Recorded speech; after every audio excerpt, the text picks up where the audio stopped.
Good morning बच्चों। आज हम गुलिवर्स ट्रैवल्स चैप्टर पढ़ेंगे। चलिए शुरू करते हैं। When a person tells the story of his life in his own words, it is called autobiography. Gulliver, a sailor, was once caught in the land of giants. That is how he describes his experience. So, जब भी कोई person अपनी story अपनी life के बारे में बताता है अपने वर्ड्स में, तो हम उसको ऑटोबायोग्राफी कहते हैं। ठीक है, तो कई बार जैसे होता है हम डायरीज़ लिखते हैं, और डायरीज़ को ही अगर हम अपनी कहानी बना के और हम अपने बारे में पूरा लाइफ के बारे में लिख दें, अपने बारे में बता दें, तो उसको हम ऑटोबायोग्राफी बोलते हैं। गुलिवर जो थे वो एक सेलर थे। सेलर यानी जो समुद्र पर यात्रा पे जाते हैं। वो was once caught in the land of giants. Giant मतलब बहुत बड़े, जिनका साइज़ बहुत बड़ा होता है। वहाँ पे वो एक बार चले गए थे। This is how he describes his experience, और उसी में वो उस वहाँ के एक्सपीरियंस के बारे में बता रहे हैं। On the 16th of June 1730 we discovered land. Our captain sent a dozen men with vessels for water, if any could be found. When we came to land, we saw no rivers or spring, nor any inhabitants. I went on to explore. The country was barren and rocky. I turned back to join the crew, only to see them getting into the boat and rowing for life to get to the ship.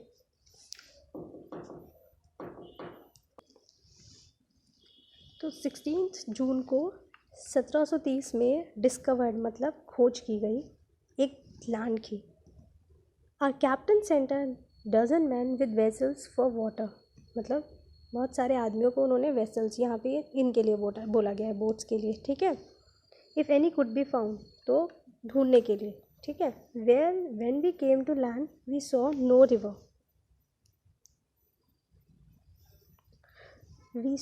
River, और spring nor any inhabitant. तो जब वो यहाँ पहुँचे तो उनको कुछ भी नहीं दिखाई दिया। ठीक है।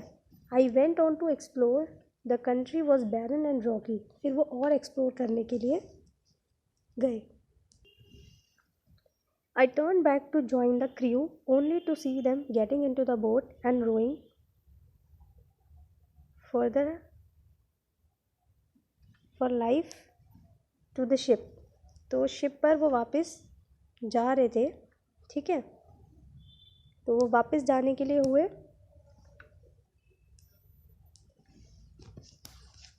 Before I could reach them, I observed a huge creature walking after me in the sea as fast as I could. The water of the ocean reached only till his knees. However, the monster was unable to overtake the speeding boat. I turned back quickly and climbed up a steep hill with fields of barley on either side and the corn rising up to 40 feet. There was a fence to pass from one field to the other.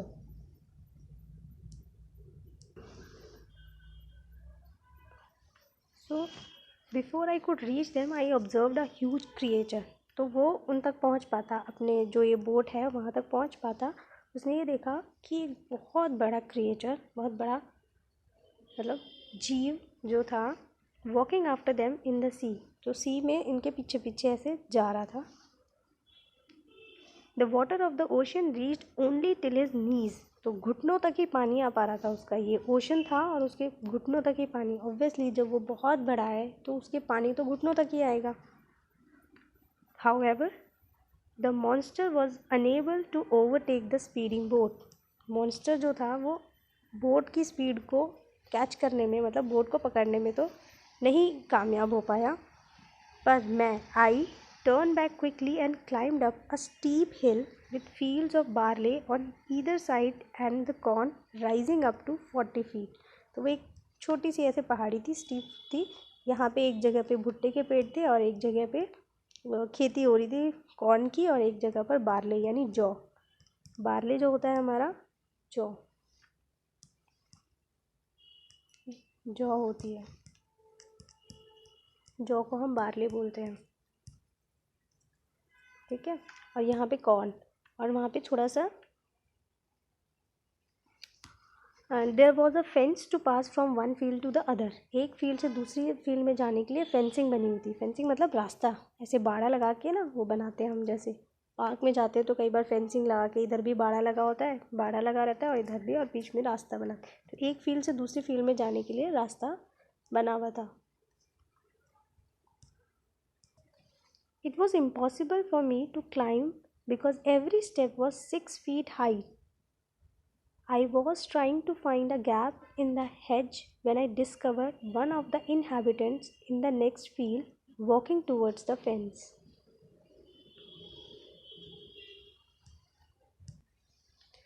So मेरे लिए climb करना बहुत ही मुश्किल हो रहा था, क्योंकि एक एक स्टेप, क्योंकि वो तो बहुत छोटा था और जो आया था वो एक बहुत ही ऐसी लैंड पे आया था जहाँ पे बहुत बड़े बड़े लोग रहते थे, तो उसके लिए हर चीज़ बहुत बड़ी थी.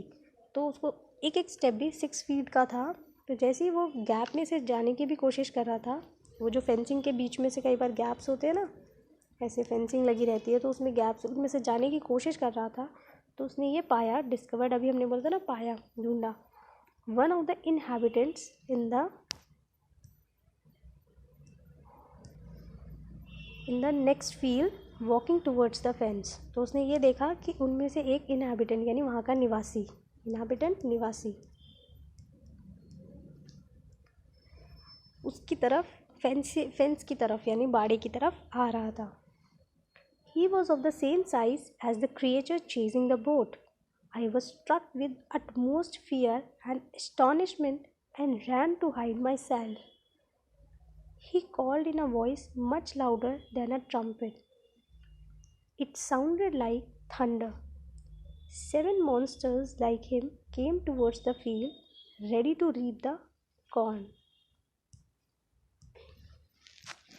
So he was of the same size as the creature chasing the boat. तो जो आदमी वो बोट का पीछा कर रहा था, उसी के जितना बड़ा आदमी एक उसकी फेंस की तरफ आ रहा था. I was struck with utmost fear and astonishment, ran to hide myself. और मैं डर के मारे और आश्चर्य के मारे, क्योंकि पहली बार उसने इतने बड़े आदमी को देख लिया और फिर उसने एक और आदमी को देखा जो कि उसी के साइज़ का था, तो वो डर भी गया और उसको बहुत हैरानी भी हुई कि मैं कैसी जगह आ गया हूँ. He called in a voice much louder than a trumpet. अब ट्रम्पेट क्या होता है? हम एलिफेंट जो होता है उसके साउंड को हम बोलते हैं ट्रम्पेट, हिंदी में बोलते हैं चिंगाड़ना. मतलब हाथी की जो आवाज़ होती है बहुत तेज़ होती है. तो इन जो लोगों की थी, जिन जिन क्रिएचर्स को ये बोल रहे हैं, इनकी बात कर रहे हैं ये, उनको इन्होंने, इनकी आवाज़ जो थी वो बिल्कुल ट्रम्पेट की तरह थी, बहुत चिंगाड़ के, बहुत तेज़ आवाज़ थी. It sounded like thunder. Thunder मतलब आंधी तूफान सा आ गया हो कोई, इस तरीके से बोल रहे थे. 7 monsters like him came towards the field, ready to reap the corn. अब इसने उनको क्रिएचर्स को अब इन्हें मॉन्स्टर बोल दिया, क्योंकि साइज़ में बहुत बड़े हैं. तो हम कभी कोई चीज़ बहुत बड़ी देख लेते हो तो हम उसको मॉन्स्टर बोलते हैं, तो उन्होंने उनको मॉन्स्टर बोल दिया, दानव. Like him came towards the field ready to reap the corn. Reap मतलब फसल काटने के लिए. कॉर्न की, ये देखो, ये कॉर्न की फसल जो दिख रही है, इसको काटने के लिए वो आ गए हैं. मतलब वो आए होंगे, उन्होंने फसल लगाई होगी, अब ये वहाँ पहुँच गया तो अब उसको बहुत डर लग रहा है. They carried a reaping hook which was very big. When one of the reapers approached where I lay hidden, I screamed as loud as I could.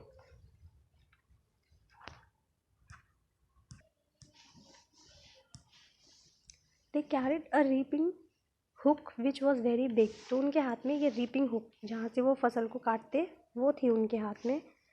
When, so reaping hook पता चल गया आपको, फसल काटने का ये है. When one of the reapers approached where I lay hidden, I screamed as loud as I could. So one of the reapers मतलब वही फसल काटने वालों में से एक, अप्रोच्ड, अप्रोच मतलब पहुँचा, अप्रोच का मतलब यहाँ पे पहुँचा. Where I lay hidden, hidden मतलब छुपकर, छुपकर यानी छुपकर, हिडन छुपना, आप छुपना लगा लो, छुपकर बैठा था. आई स्क्रीम्ड, स्क्रीम्ड का मतलब हो गया चिल्लाना, जैसे डर के मारे हम चिल्लाते हैं बहुत तेज़, तो स्क्रीम छुपाना, छुपना हो गया हमारा हिडन. और यहाँ पे अप्रोच का मतलब मोन। तो जब एक उनमें से रीपर जो था वो उस तक पहुँचा जहाँ पे वो छुपा हुआ था बिल्कुल फसलों के बीच में से, तो जैसे ही उसने उसको देखा, वो मॉन्स्टर को देख के, जो गुलिवर की हम ये ऑटोबायोग्राफी पढ़ रहे हैं, तो उसको देखते ही वो चिल्ला गया ज़ोर से। The creature stopped reaping, picked me up between his thumb and forefinger and brought me close to his eyes 60 feet above the ground. तो क्रेचर जो है वो रुक गया जैसे ही उसने आवाज़ सुनी, उसने उसको उठाया, picked me up between his thumb and forefinger, इस तरीके से ये देखो उठाया, and brought me closer to his eyes, अपनी आँख के पास लेकर आया, जो कि लगभग ज़मीन से यहाँ तक ये 60 फीट था, 60 फीट था ये, ठीक है। He looked at me with curiosity and blew my hair aside to get a better view of my face. So he looked at me with curiosity, मतलब उत्सुकता से, जानने की इच्छा कि ये इतना छोटा सब प्राणी कौन है, उत्सुकता।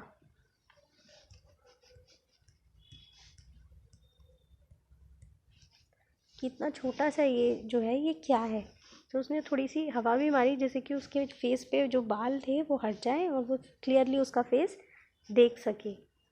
ही called his friends and gently placed me on the ground.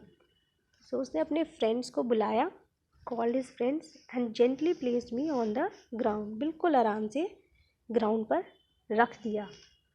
They all sat on the ground to take a good look at me. तो उन्होंने ज़मीन पे रख के वो सारे के सारे आराम से चारों तरफ उसके बैठ गए, उसको ध्यान से देखने लग गए कि ये है क्या। I ran slowly backward and forward, pulled off my hat and made a low bow towards the farmer. तो उन्होंने रखा तो उसने आगे पीछे वो मूव करने लगा, अपनी हैट वैट उसने हटाई, फिर फार्मर्स को देखने लगा। आई और लो बो मतलब उसको जैसे वो झुक के वो नमस्कार टाइप करते ना, उस तरीके से उसने किया। I try to speak them loudly in several languages.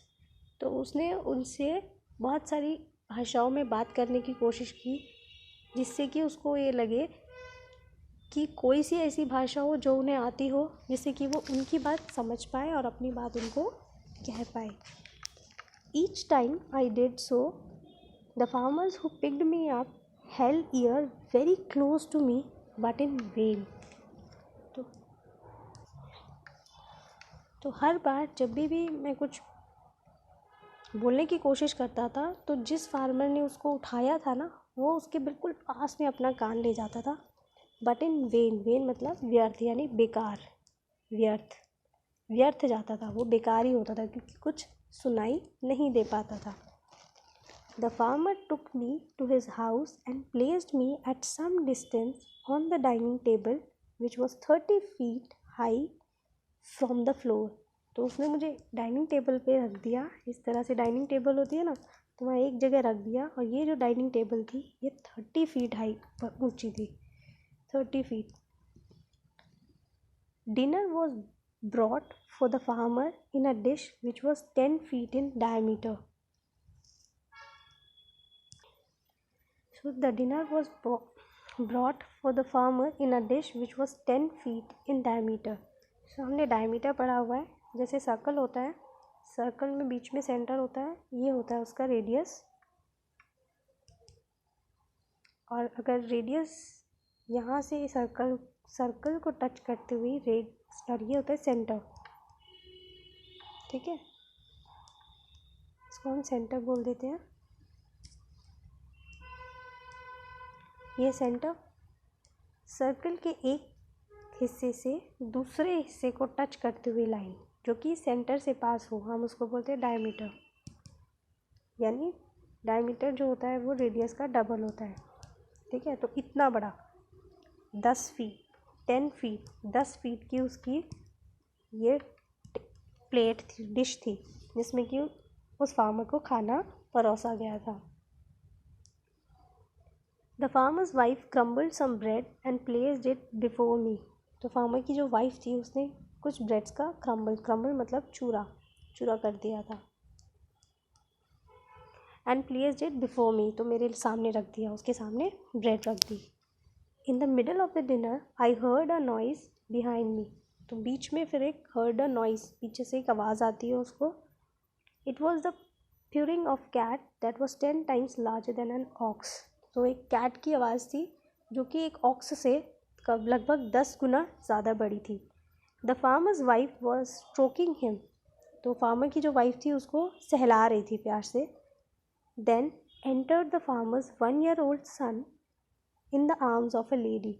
तो फिर एक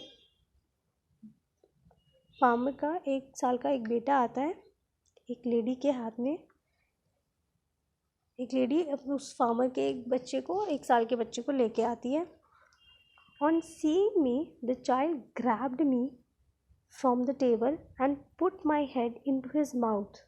तो जैसे ही बच्चे ने मुझे देखा, टेबल पे रखा हुआ था ना, वो साइड में एक जगह उसको खड़ा कर दिया था, तो वैसे ही बच्चे ने देखा, उसने उसको ग्रैब मतलब पकड़ा। ऐसे ग्रैब का मतलब होता है पकड़ लेना, ठीक है, पकड़ लिया उसको, पकड़ लेना। And put my head into his mouth, और अब मेरा जो सर था उसके मुंह में गया, उसका सर उसके मुंह में। I shouted so loudly that the baby dropped मी। तो मैं इतनी ज़ोर से चिल्लाया, द बेबी ड्रॉप मतलब गिरा देना, गिरा दिया, गिरा देना।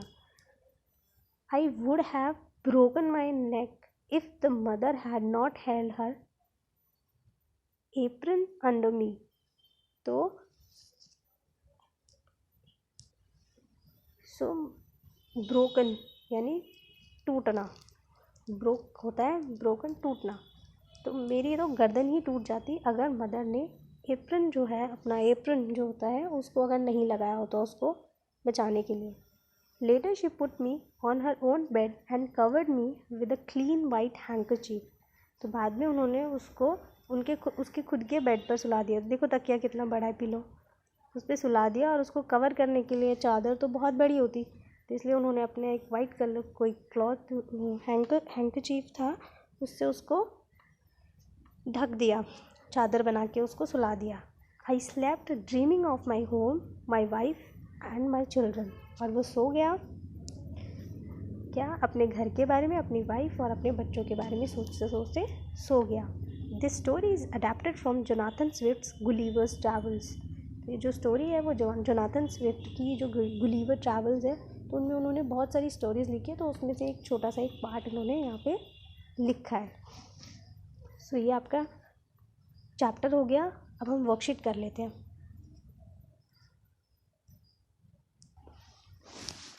Good morning, students. I am sure you are all fine. We have read the autobiography of Gulliver.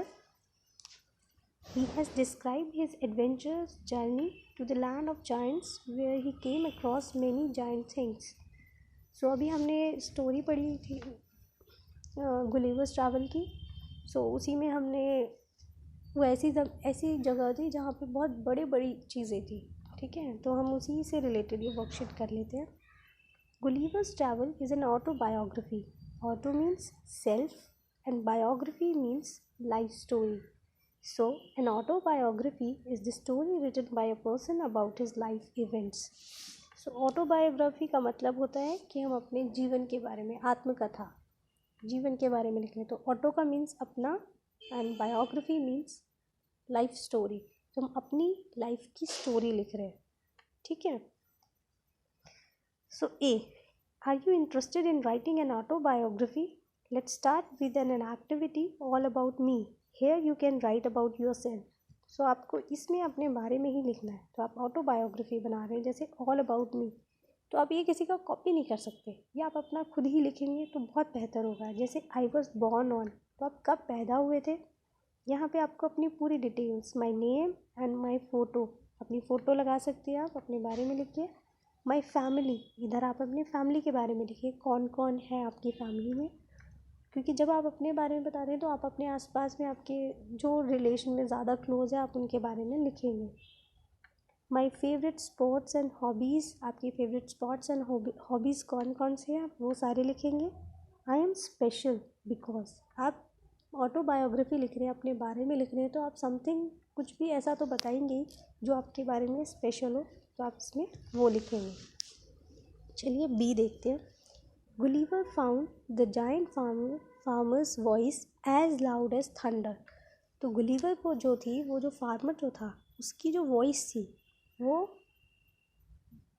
As, कहाँ पे था, farmer's voice as loud as thunder, तो बिल्कुल तूफान की तरह ज़ोर से थी।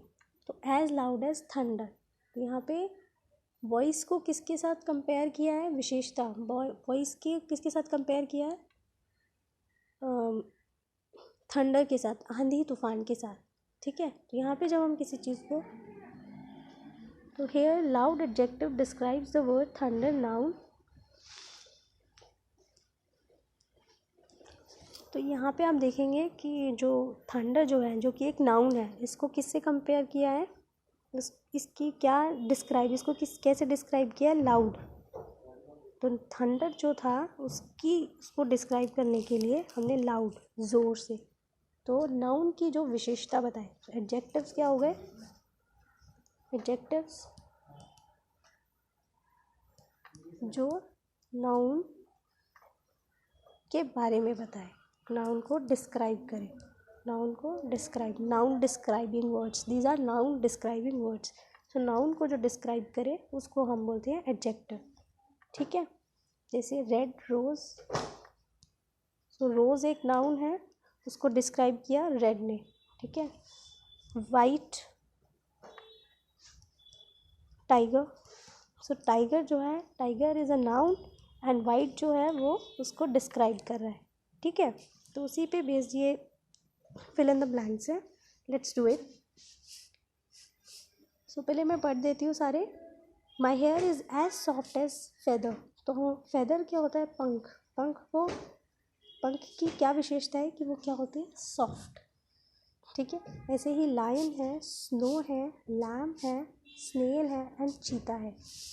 सो Rohan is as dash as lion. तो लायन किस लिए जाना जाता है, सॉफ्ट के लिए, क्विक के लिए, स्लो के लिए, बिजी, फास्ट, ब्रेव, जेंटल और वाइट। सो ऑब्वियस सी बात है, हमेशा लायन को ब्रेव के लिए जाता है, ब्रेवरी के लिए जाना जाता है। ठीक है, सो लायन जो होता है वो ब्रेव है।